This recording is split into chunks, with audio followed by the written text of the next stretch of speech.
Let's go ahead and get started. 2 hours ahead of us, so I want to be respectful of your time. It's going to get really late there if we drag it on here. We're going to have the replay up on the Facebook page.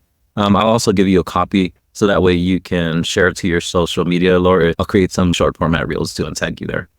But let's go ahead and get started. Really excited to be here this week because we have Laura Vang here. He's a realtor in a market I'm really not familiar with, but I've had some friends be very successful in that market. So Laura, thanks for coming on. Alex, yeah, thank you for having me. Appreciate it. I guess before we get started, I know you have a presentation. Why don't you tell people a little bit about yourself? Give us a little background. I am currently a real estate agent in Milwaukee with eXp Realty. Been a real estate agent for 5 years. It's my 5th year. Started part-time. I actually have 15 years of real estate investing. Started as a real estate investor first. So that's where I got laid off on my engineering job straight out of school after 2008 happened, and realized I can't really rely on the job for your income. So I started investing in real estate, reading that purple book, and things were going pretty good at first. I got a few rental properties, got another job as an engineer. Started really hating my job. And how can I get the financial freedom? And figured, why not get my real estate agent license? And so I can get more properties. But what actually happened was I started helping my friends and family just buy homes and in my sphere of influence. And it was actually a pretty rewarding job. I really liked it. And I was like, hey, I could probably just do this full time. Got good enough to where I was making enough money as much as my regular job. So I decided to go full time. So here I am today. I do have Airbnbs as well. I've done a little bit of a multifamily as well, commercial. Done a little bit of syndications, things like that. But then rates are crazy. Prices are ridiculous. Everybody's asking for pro forma stuff. Numbers didn't make sense. So I switched to Airbnb. And my wife is a nurse, by the way, as well. So we have a Airbnb in Crystal Beach, Texas. We bought that one 2 years ago. We're from Wisconsin, Milwaukee, where it's cold. So we wanted somewhere fun to go, invest in somewhere fun, or enjoy. And yeah, we ended up in Crystal Beach. We had it for 2 years now, doing all right. But for us, hey, we're enjoying more for our enjoyment, not really so much. We didn't buy it as much as if we make money, can't. But it's paying stuff off. What is it with engineers loving real estate? I know so many engineers, especially multifamily. And I think it's because they're very analytic and like the numbers and performance. Yeah. Great.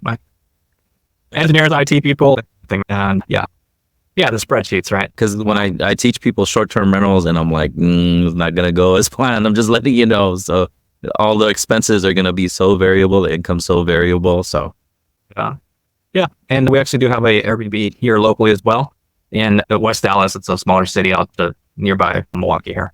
Funny story, we bought that one first. The mixed-use commercial building, we were working on converting that one first. But it took us so long to do the rehab that we ended up buying the one in Crystal Beach first. And we launched that one first. And then we launched the one here locally. So that's a little bit of a story about me. All right, so Milwaukee, interestingly enough, has been very popular lately in the investing world. The majority of my business is, as an agent, is helping investors. So I would say my closing 90% are investors. The other are more retail, mostly first-time homebuyers. But I've been getting so many leads coming into me. I have a YouTube channel. I do a lot of social media. I have investors. I think a couple months ago, I had 5-6 investors every month just reaching out to me because they saw my videos on YouTube. They want to invest in Milwaukee. And it's like crazy for some reason. But anyway, so a lot of people don't even know where Milwaukee is. No clue. So every time I talk to somebody, it'll be like, 2 hours north of Chicago. Oh, okay. I think I know where that is. So here's a little map for you. So Milwaukee is the biggest city in Wisconsin. Milwaukee proper, 600,000 people. It is an Indian-based name, stands for good land. The entire MSA, all the suburbs included, you're looking at 1.56 million. And so Hello Wisconsin is that the intro of the 70s show there at that fake city that doesn't actually exist. What's Milwaukee famous for? You might have heard of Miller Brewing. It's the home of Miller. And it's also known for Summerfest, which is supposedly the world's largest music festival. I don't know if that's accurate, but that's what they sell themselves at. We have a lot of museums. This is our famous Milwaukee Art Museum. The wings pulled out during the day. And then, of course, Harley, right? Everybody knows Harley. So it's the home of Harley. And Harley's a big deal for us, especially if you're looking to invest as an Airbnb investor. Last year, Harley did they call it a homecoming event. I think it's one of the big, they usually do big milestones. So like 100th a year, 105th, whatever. But they announced that every year they're going to do a festival now. It's kind of cool. Last year they had Green Day come. It was a major draw. Tons and tons of bike and Harley people. They're kind of like cultish, right? They come from all over the US, all over the world. So during that fest, we did have people stay at our place. Almost made like I think we might have made $1,000 for the weekend for a small 2-bedroom park that we have. Milwaukee, it's also known as the city of festivals. We do a lot of festivals in the summer. We have Greek Fest, Irish Fest, Summerfest. We used to have an Asian Fest, but that got canceled. I don't know, for whatever reason, but that canceled. I know we do have an Indian Fest. We had a American Native Indian and as well as a Asian Indian as well. So there's a lot of things going on. We do a lot of tourism. Well, so other things that investors look at, is there a lot of employees or who are the main employer, things like that. So Acuity Insurance is a larger insurance company just about outside of Milwaukee. They hire a lot of people as well, about 5,000. We do have quite a bit of healthcare. I know this is a healthcare investor group.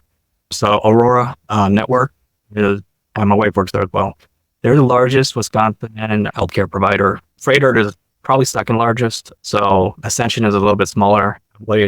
So they hire a lot of people. Of course, we have other industries as well. We have Milwaukee Tool, which you might have seen if you like those tools. But yeah, we have a lot of pretty good sized companies as well. So why invest in Milwaukee? So in 2023, we were actually voted a top travel destination, surprised by me. National Geographic and the Condé Nast magazine had listed us as one of the top travel destinations. Milwaukee's still one of the few affordable housing markets in the major U.S. Prices here are still very good. You can actually buy properties if you're a long-term investor. You can actually get 1%. You can actually get up to 2%. It depends on your risk tolerance, right? So it's still available for that. There's BRRRR opportunities, still nicer areas. There's gentrifying areas. You can do a BRRRR. You can also BRRRR into an Airbnb if you want to. So yeah, we have a lot of different unique neighborhoods. There's neighborhoods for all kinds of price, right? It just depends what you're looking for. And that's what I always talk to about my investors. I want to feel out what's their goal, what's their risk tolerance, where they're looking for, what's their budget, things like that. And of course, in our market, it is a strong rental market. I think we're around like 50%, something like that. Maybe a little bit more in the renter side than the home ownership side in Milwaukee here. And then as far as the regulatory environment goes, long-term rentals, we're landlord friendly. Short-term rentals in Milwaukee here, there's not a whole lot of rules yet. The only thing that they require, they say they require, is to have, they call it Wisconsin Touring House Permit, which is from the state. And in order to get that, all you have to do is have the city health inspector come up to look at your place. And honestly, I know a lot of other local investors here that run short-term rentals. Majority of them in Milwaukee proper don't bother to do anything because there's so many running and the city doesn't even crack down yet.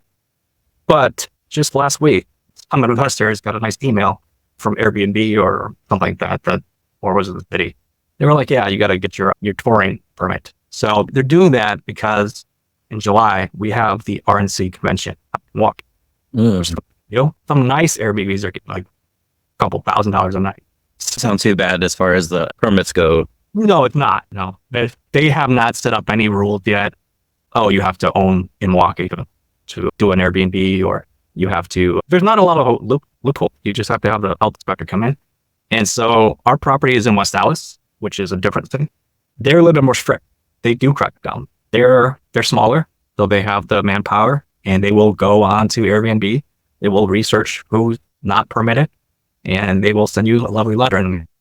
And so we got set up. We did do it. It wasn't too complicated. They just came in to make sure your smoke detectors work. You have to have apparently a trash lid over your trash bins, and apparently you have to have dishwashing instructions for people. But we just had to make that up, and we got the permit. So it's not too hard. That's really all it is right now.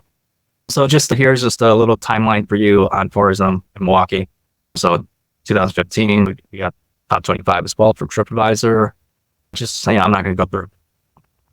Yeah, in 2020, Airbnb did say Milwaukee was one of the top destinations. 2021, we were hosting the DNC.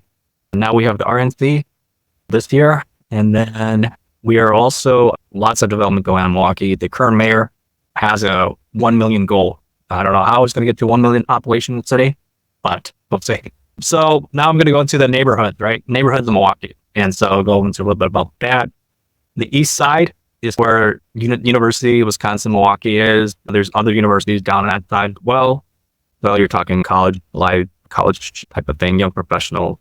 It is somewhat close to the downtown as well. Could be a good place for students, parents, things like that, Airbnb. And then, of course, the next one is the Third Ward. This is like the most trendy area that we have. This is right next to downtown. So a lot of high-rise condos, repurposed buildings to make into livable condos. There's shops nearby. There's fancy boutique places, things like that. And then, yeah, that's really expensive. And then you have Wauwatosa. Wauwatosa is not a neighborhood. It's in a city. And this is the most popular city that's close to Milwaukee. So this is where you're going to find, so they have a couple nice strips for like their downtown area, restaurants, bars, that type of thing. They also have the entire Freighter Hospital Complex. So this is the biggest Freighter Hospital Complex, which include the Wisconsin Medical College, or I believe Medical College has a pharmacy school there, pre-med students go there, and of course, Children's Hospital. So the Children's Hospital of Wisconsin is also within that complex. So this is a huge area in Wauwatosa. If you can buy any kind of property around this area, you're pretty much set. And it's very hard to find properties for sale there. Very few and far between for sale.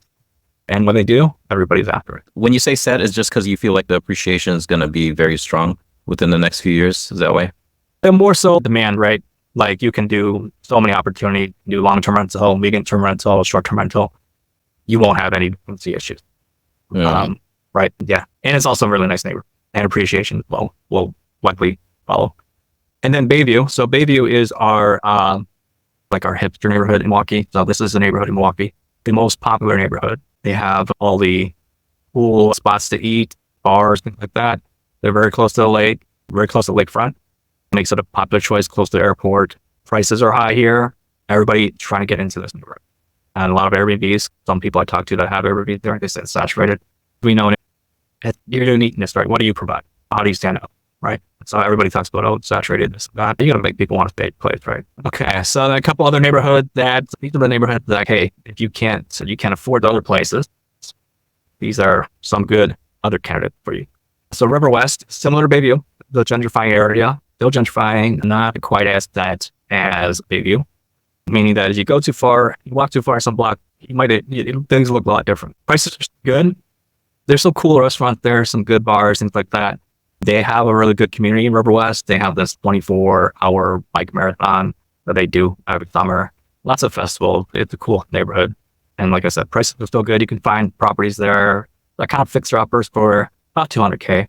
But then the really nice places, some are selling for $300, maybe up to close to $400.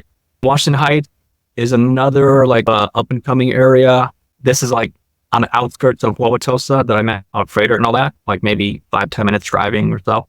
Depends. This neighborhood is also being developed. And so the restaurants, a food hall was recently put in on North Avenue. So that's a good alternative there. You can find properties, fixer-uppers, $150,000, $200K. Nice ones go for $300, $400 around there. Appreciation possible there. West Allis is where we own our Airbnb, our mixed-use commercial building, to residential and a storefront that's a laundromat. But West Allis has always had an industrial reputation, meaning that lots of factories, things like that. And it was called the Dirty Dallas is their nickname, but that was like back in the day. Nowadays, it's totally like 180. The current mayor is all about developing. We've got apartment complexes getting built left and right. We've got food hall coming in. They have a great farmers market. Prices have boomed there since then. I remember a couple of years ago, I had investors looking at duplexes around 150, 200.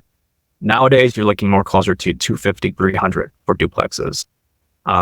Still affordable. Yeah. Well, for us locally here, investors have been getting beat left or right.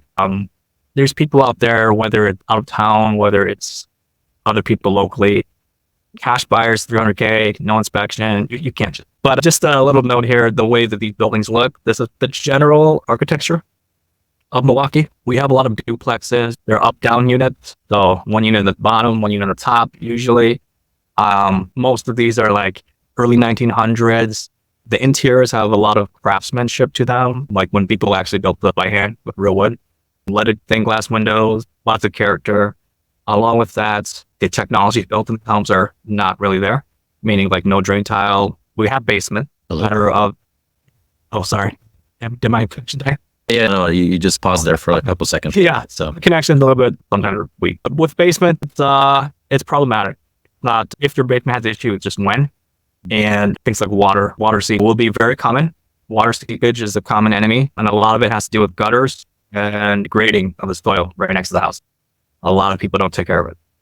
Full maintenance will diverting the water away from your home will help your basement a lot. sorry, I just wanted to ask these 3 pictures. What's the age of these homes here? The typical age? Yes, these ones on the left, you're probably talking like 1900s, 1920s. I would say the one in the middle is probably the same. The one all the way on the right in West Dallas, that's probably a 50s to 70s house. The older ones, 1900, they could have brick foundation, like actual like bricks. Those are bad because I was told by a foundation contractor that bricks are the worst material to use for a foundation because they absorb water like crazy. Bad too, because the grout lines will crack. The worst is if the block itself cracks. You might see like step cracks along the grout. Those are okay. But if you see like actual fractures through the center of the block, that's pretty bad. But foundation, the worst thing to look for is movement. The walls bowing in, bowing out. That's a problem. And it depends on how much too. So anything an inch and under, you can actually brace with beams. They beam them up with metal beams, and that can help support the wall, stabilize it for pretty good. Okay. Anything over 1 inch, I believe they say that basically you have to rebuild the wall, or what they do is excavate from the outside, and then they push the wall back into place, or they might have to rebuild the wall. So you're talking a lot of money. Bracing, if you do bracing for an entire wall, one wall, like the long line, like 40 feet, you're probably looking at 5,000, 10,000-ish range. If you have to excavate, you're looking at 30K. It depends how many walls. So yeah, it can be expensive. The basements are fun. They are a good thing to look for as well. Some investors they don't know, they run away. If it's not that bad, it could be a deal for you. So I took some data here for you guys in case you guys are interested what the stats look like. I took this out of some Lab. So a market dashboard, I did one of those market analysis things, and this is for 1 to 4 bedroom home. So it's saying that in our market, you can expect 20,000 in revenue.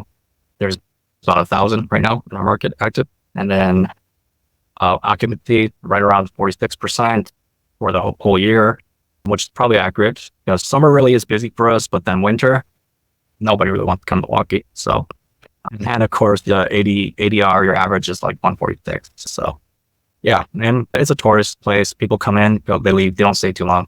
We do have a couple bookings for like contractors who are here on job assignment. We just have one that stayed for a week and a half. So that was pretty nice. But yeah, there are some traveling workers, things like that too. And then here's just more stats that I took out of Price Labs. So broken out month by month, so I'll get an idea of some stats you can expect. And then occupancy down here that we were talking about earlier, summer really the peak, and then fall drops off, or falls, winter really drops off. And then again, right around spring, things start back up. We have the Brewers, we have the Buck. A lot of people come to the Brewers. Nobody really cares about the Bucks when they're winning. But yeah, I get a lot of people. Our Airbnb is actually 5-minute drive from the Miller Park Stadium where the Brewers play. We get a lot of people who come into town just for the weekend or just for 2 days to see the game, and then they leave. So that's cool. People flying from all over. Like, hey, yeah, I have a goal that I have to go to so many baseball stadiums, and we have one coming actually that Milwaukee is on my list. So we've got a whole crew of people flying in to go to the game. To summarize here, we have a lot of tourism, a lot of festivals, conventions throughout the year. And most of it is going to be towards the spring, summer. Winter, I would recommend trying to rent it out as a medium-term rental or a fully furnished rental month to month, just for stability. And of course, we do have the healthcare people. So if you can go that route, I would highly suggest that. Prices, affordability, still really good here in Milwaukee compared to other markets. At least that's what my investors from out of town say. We do have a high rental demand for people. And of course, like I mentioned, we have a lot of tourist attractions, professional sports teams, that type of thing. And then with the Airbnb routes strategy, you can expect 2x or 3x your long-term rental numbers. And then, yeah, that's pretty much it. So yeah. Any questions? I have a list of questions that I generally ask about the area, just so that way we get to know everything there. Natural disasters in the area and weather conditions. Is it just snowed in like crazy? I'm from Southern California, so I have no idea. Is that why the wintertime is just people aren't going there? Yeah, natural disaster wise, we don't really have a lot. Milwaukee itself has been, sometimes you do get tornadoes in the more of the country. Milwaukee proper, as long as I've lived here, I don't think I've ever seen a tornado touch on Milwaukee. We do have high winds, trees fall over because of that, but we're not like Tornado Alley. We're not like hurricane or anything like that. Just snow, lots of snow sometimes, and it depends. Some years are bad, some years aren't bad. The cold I can stand, but the snow is really annoying. So yeah. What about the area? We're talking about the greater Milwaukee area. Do you find maybe the better rentals, more short-term rentals, tend to be closer to the downtown area or like Miller Park where you are? Or is there a limit where you would advise an investor, like, hey, you don't want to be like 30 minutes away from downtown? Yeah, right now, I would say it's people come here for the weekend, right? They're here to visit. They want to be near the good restaurants, near the good places to eat. So, and not too far from the major attractions like the downtown area, the Brewer Stadium. So I think when people come to do a little bit of research, they will find that Bayview is the popular spot to be. That's walkable. There's lots of bars, lots of restaurants walkable. So I think with my investors, I try to tell them that walkability is really critical, especially if people don't have a car. And Milwaukee's a little bit unique. We have a lot of like neighborhood bars, like just random bars, like in a regular neighborhood. Like you walk to the corner and there's like a bar right there. And there's one across the street and there's another one across the street. It's crazy like that. It's a tricky place, right? So yeah, I would say that the popular areas are for sure like West Dallas, River West is pretty good now. East Side is more so for students and university life and young professional. That's a nice spot as well. But yeah, Bayview is number one. And Tosa. So Wauwatosa, that's where the most popular people want to live. And also tourists like to go there as well. Hey, Laura, could we go back to those slides? Because what I want to ask is those cities you mentioned, like Bayview, Wauwatosa, what is the, it's probably a loaded question here, but what's your median price and what can you expect to spend in these areas? Yeah, East Side, it's a range, it's a wide range because you can find places for 200,000. You can find places that go all the way up to $1 million because you're by the lake. It's a big range there, but yeah, you can find some decent properties for 200K. But you are looking at very old homes, 1900 mostly, early 1900. So they will probably need a lot of work and a lot of rehab. The historic third ward, that's where they have the fancy condos and all that. Some are renovated, built, or brand new. It could be 500K and up or so. You can find some cheap, like one bedrooms probably, but of course, condo rules, right? Condo association rules. You got to check that up. Some of them don't even allow rentals or Airbnb. And then Tosa, we call it Wauwatosa. Those homes average probably, I want to say 350. Low end is like 300 minimum, probably. And then all the way up to 600, 800, maybe something like this one that's pictured. The more historic, like Tudor style homes, those will be more pricey. And then Bayview, you're looking 300 average in Bayview for sure. I sold a really nice flip there from one of my clients. He bought it for 150. We sold it for 450. Oh, wow. Yeah. Maybe we need to get into flipping. We sold it. It was an investor that bought it and he staged it. They bought it. They said, hey, keep everything there. We're buying everything. We want all the staging stuff. So yeah, Bayview is the most popular area. Homes there can go for 500. There are some like right by the lake that are $1 million. So yeah, it's a wide range there as well. And then River West and the Washington Heights are similar. You're looking anywhere from if you get lucky, more nowadays, it's 200K is the minimum starting point. And then if you want something more nicer, you don't want to do anything, then you're looking at 300,000. West Dallas, I think I mentioned earlier, minimums now is like 250, and it's probably going to need work still. And then something more nicer in the 300. So what do you think the sweet spot is? Like for an Airbnb, you mentioned like all the people that are coming, like whether it's Harley's or all of those festivals. Would you want something smaller? Would you want something bigger, like a 5-6 bedroom? What's your take on this? Yeah, that's pretty interesting. I have a client that I'm helping, and he's trying to get the bigger unit. And I have a 2-bedroom unit, and I'm pretty happy with the apartment I get. Like I said, some weekends I can make like $500. Some weekends I make $900. It depends. But on average, like most weekends, I'm probably, like most people that stay there, I'm probably earning somewhere about $200. But the nice weekend, I can make a lot. But the bigger units, I haven't personally seen myself, but my other investors, he seems to think the bigger ones are, of course, going to get more money. But how much more, right? Where does the return come, right? And I don't know what the stats say here. So the ADR, one is the average for a 1 to 4 bedroom. My 2-bedroom, I have my ADR for price labs set at $50 or $70 for a 2-bedroom. I don't know. Is it worth more to pay more for a bigger place? I don't know. I could depend on how much you spend to buy it to acquire. If you're looking at the bigger unit, the more popular areas, it's going to cost you a lot more. I mean, it costs you a purchase price of, you're going to look at probably $300K, $400K range minimum, probably for a larger, like 3-bedroom, 4-bedroom. So you're going to pay more.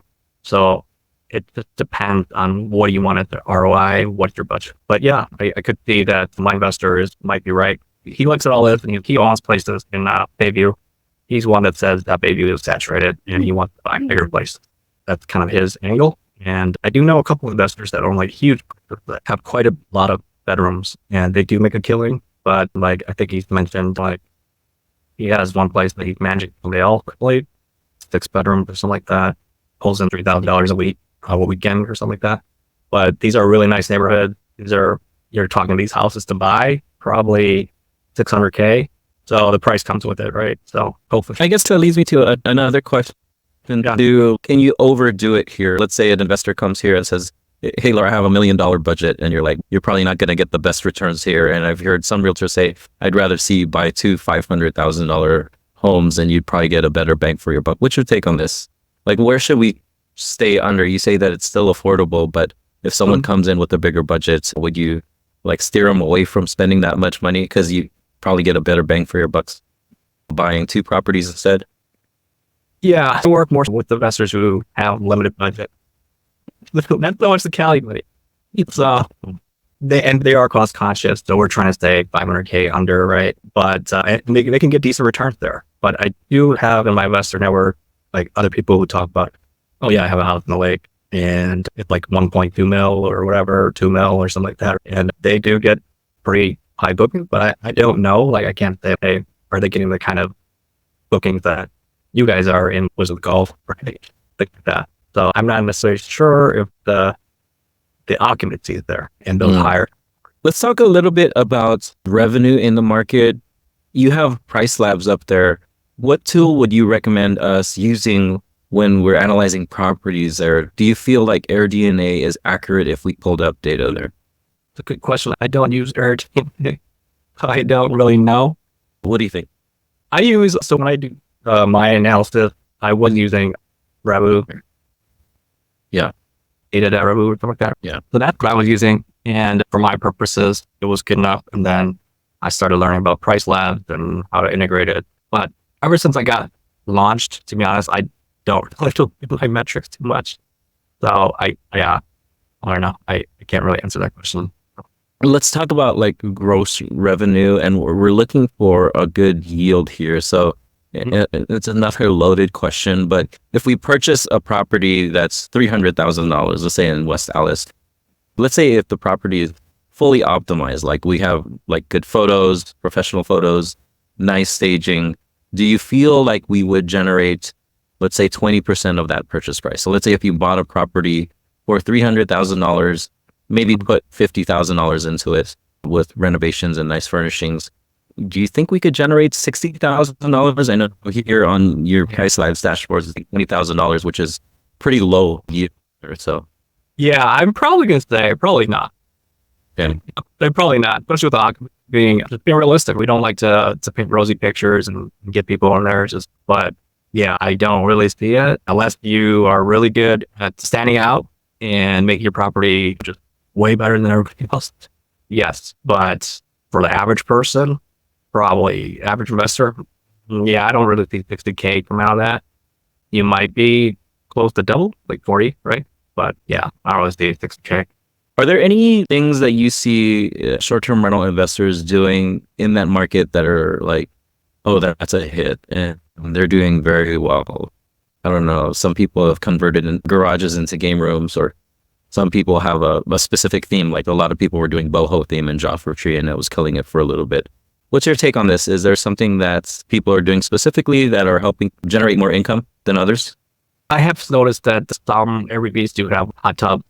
Those are nice amenity, right? But amenity wise, there's not really a whole lot that I've been seeing here. Some people have arcade rooms, right? So a little bit of a fun room for people. But yeah, it doesn't get, there's nothing really like a garage conversion or anything like that, because we want to park in for winter. Biggest mistakes investors make when they come to the area? Yeah, Milwaukee, biggest mistake that I see, some investors come into our market and they buy in the wrong neighborhoods just because somebody told them that it was a good place. Milwaukee is a little bit difficult because it's very block by block kind of deal. Even if the general neighborhood is good, if you buy the wrong side of the street and you didn't know, it may not work out for you. So it's like that. And yeah, so you have to really work with somebody who understands what side of the street should be on. Laura, can I ask you something? I'm going to ask, are you able to do a Google map of your screen and then maybe, hey, you stay away from this area right here, or even maybe this is like the up and coming area that might be an area that I would look into. Okay, sure. Yeah. Wasn't here. Okay. Here is Milwaukee, right? And so the areas that we were talking about. So West Dallas is here, Milwaukee here, Wauwatosa is right here. This is our main interstate right here. The kind of 94 connects Milwaukee to Chicago, all the way down south of Chicago. It cuts through the center of Milwaukee. And so this is a major divider. But then on each side one side is Wauwatosa. There's a little bit of area in here that is actually Milwaukee. This is a very nice pocket to be in because you're central, you're in between two good areas, and you're close to the highway. And so I forgot to mention, West Allis is actually the home of the state fairground, or the Wisconsin State Fair. So lots of our annual fairs there. Lots of people come to West Allis. Here is the American Family Field. They renamed them the Brewers Field after American Family Insurance bought the right. A lot of people don't call it that anymore. They still call it Miller Park. This is the hospital complex that I was mentioning earlier. This is the entire pink region. Looks huge. So, yeah, proximity to Wauwatosa, just like the downtown Wauwatosa here. It is in Wauwatosa. Yeah, it's a huge complex. So you have Brader, you have the Medical College of Wisconsin, you have Children's. Yeah, quite the complex there. And then up here on North Avenue, Washington Heights is along it's actually over here. This is what's street? 76. This all the way up until 60th. This whole left side, Wauwatosa, 60th, and to the right is Milwaukee. But North Avenue, you go above, you go too far past Lisbon Road. This is a major street here on Lisbon Road. The houses look similar, but neighborhoods are much different. Down here is Washington Heights proper. So down here is like Washington Heights proper. Up on North Avenue here, they call it Uptown neighborhood. But this is where they put in the fruit hall. One of my clients did a flip over here as well. Made out really good. Bought it for $80K.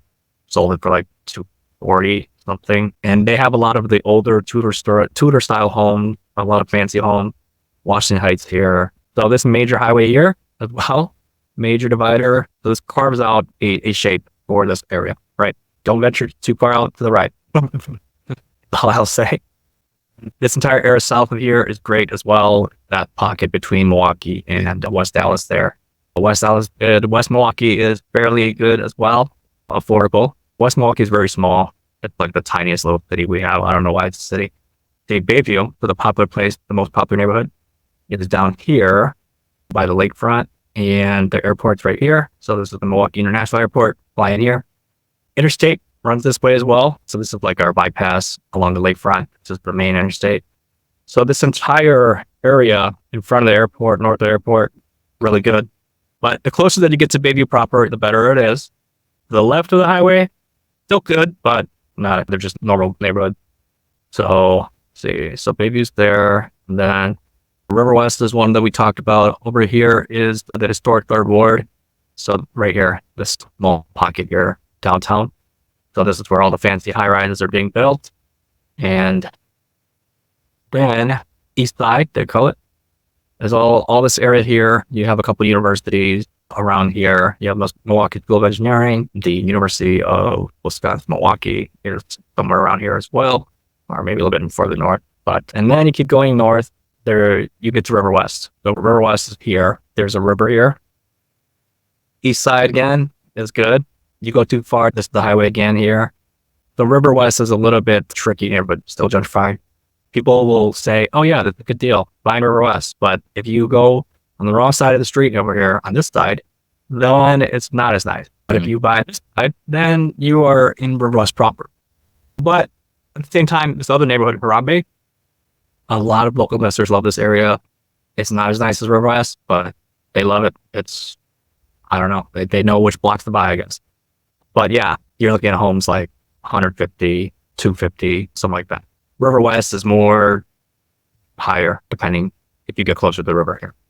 Other areas that are very popular that are easily good areas, Shorewood is like, it's a suburb, essentially, lots of nice homes, and it's by the lake. We have our mansions by lakefront here on Lake Drive. Whitefish Bay is also really nice, suburb. Can't go wrong there. There's a huge mall, town center here that they built. So it's very nice. Even in Milwaukee, like along the freeway here on this side of Milwaukee. So that's pretty much it. The River Hills, fancy mansions kind of place. Glendale, some parts of Glendale are good. Franklin down here. Those are the more suburban type of neighborhood. Those are good too. But they're farther away from your attractions. You're probably, I don't know, so you probably might not get that many seats down there because it's far away from everything else. Another good area, Brookfield is a nice city. One of the, I would say the second most popular city after Wauwatosa, the best school district in the state, public school. If you want to go, a lot of people love the lake houses. Those do really good in Wisconsin. So out here, and they call it Lake Country, lots of fancy lake houses, 100,000 and up, millions of dollars over here. People like that lake life. So, Lori, you own a property in the area for short-term rentals. Do you find it easy to manage there? Because sometimes you invest in the area, and I'm sure you feel this way. I don't know. Maybe you do or you don't, like in Crystal Beach. Like it can be a pain in the butt to try to find different contractors, or there might only be like 3 main cleaners in the area. What's your take on this as far as management of a short-term rental? Because that's what we're going to all do. A lot of us manage from a distance from different states. yeah. So our place in West Dallas, we self-manage, and we also clean ourselves because it's a small 2-bedroom apartment, and it's like super easy. So it's like we'll charge the guests cleaning. We'll just keep them like. But when we travel, when we're out of town, we do hire cleaners. It's not too hard to find cleaners these days with like portal apps, right? Once you have like a person that does a good job, you want to keep them on. And we do use Parno for Crystal Beach for our place down there. We found a good local cleaner. The previous cleaner we started with, she was 30 minutes out. Then she was pretty good for a while, but then she got super busy or something, or I don't know what happened, but things changed and we had to get rid of her. So it took us a while to find our current cleaner. We went through a couple different people, asked some of our neighbors down there as well. They had recommendations, the other neighbors that rent out. But we found a lady who lives right in Crystal Beach, and we have her internal. We found her through Turno. So she's doing pretty good for us right now. As far as like ease, I mean, handyman stuff, things like that, like you mentioned. Yeah, Crystal Beach, there's only like a handful of people that will do things, but they're really good, actually. We have a really awesome handyman down there that he was able to help us out on the beach market. Those electronic blocks, oh my God, they're so terrible. So terrible. We had our handyman go up there a couple times, and he was like super cool. And they're slammed too, but they're good. Yeah, especially when there's only a handful of. But yeah, thankfully we found a good one, and so we like him. It's awesome.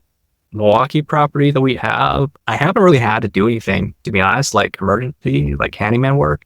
I'm pretty handy myself. Sometimes time is worth more than money. But yeah, luckily I haven't had to do anything yet. Just the cleaner situation when we do go to town. We found somebody through a friend that does some cleaning, so we have a person that can do it for us. But no, it's definitely something that we all as investors have to figure out. So I want to ask one more question before we get out of here. Do you think it's too late to get into this market? Because you mentioned that there are a lot of Airbnbs in the market, and it seems like a lot of these areas are saturated. What's your take on this? I talked about it a little bit earlier. I don't really think that's right. A lot of people are always like, when everybody talks about like the next shiny object, and then when everybody's talking about it, you think, oh, that person's talking about it, and everybody. But with Airbnb, it's very unique. I think so. Even if everybody else is doing it, how do you make yourself stand out?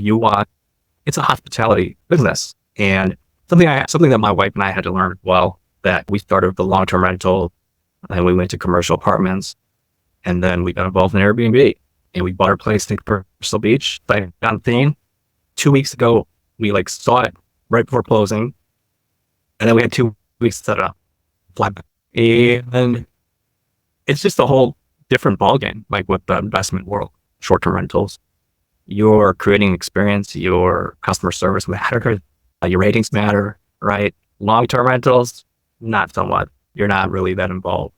Short-term rental game, Airbnb game, it's like you're involved with a lot of communications with the guests. You want to make them have a good experience.